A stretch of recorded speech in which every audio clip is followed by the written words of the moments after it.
He had fun with Great that. story. Reminds me of the piece when you stopped along Highway 55 and found the Saw guy. the drummer. Yes. The drummer. Same And kind of fun. why was he Yeah. there? Because he could wail on his drums and Yeah. not have any complaints from Yeah. his neighbors. Yeah. That's awesome. Goes to show how random thoughts create this something that you just really have to talk about, like a chair suspended Yeah. in the air. Yeah. So That's awesome. great art. It As is. you're talking. Beautiful, exactly. Mission accomplished. Okay, folks, well, this is going to get us talking here, and are you ready for a little change in this very, very stagnant pattern we have had?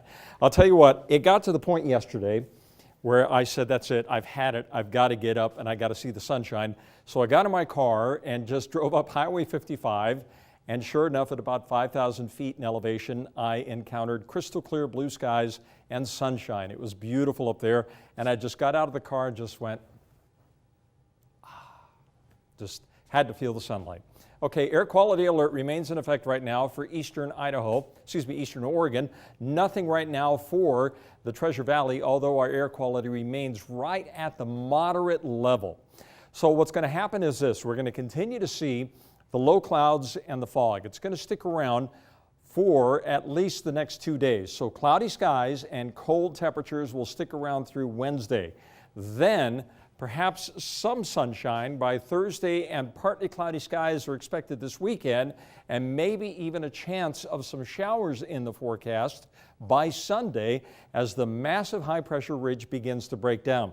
So as we've talked about this before, the storms are still very active. They're out there in the Pacific Ocean. They just cannot punch through this massive high pressure ridge that is causing the issue for the firefighters down there in Southern California and is causing the inversion for us. So high and dry conditions will easily stick around through Wednesday, but notice the change in the jet stream position by the end of the week. Instead of the high pressure holding on to the west, it begins to shift a little bit more out here into the Pacific Ocean, and that will put you and me under the influence of a northwesterly flow. That means that any storms that are out there should be allowed to at least drop down into the Pacific Northwest.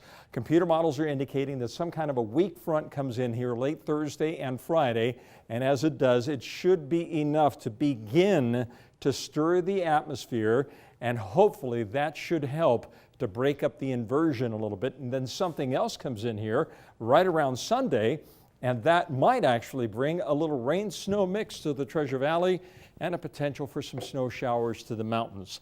Now, I want to be cautiously optimistic here when I talk about that weekend storm.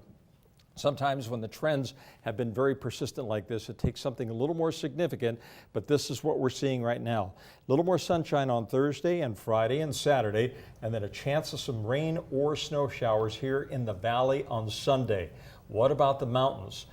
It looks like we'll continue to see the sunshine up in the high country through Wednesday, and then the temperature readings hanging out still in the mid-30s with a potential for some snow showers late Sunday and maybe a few snow showers on Monday.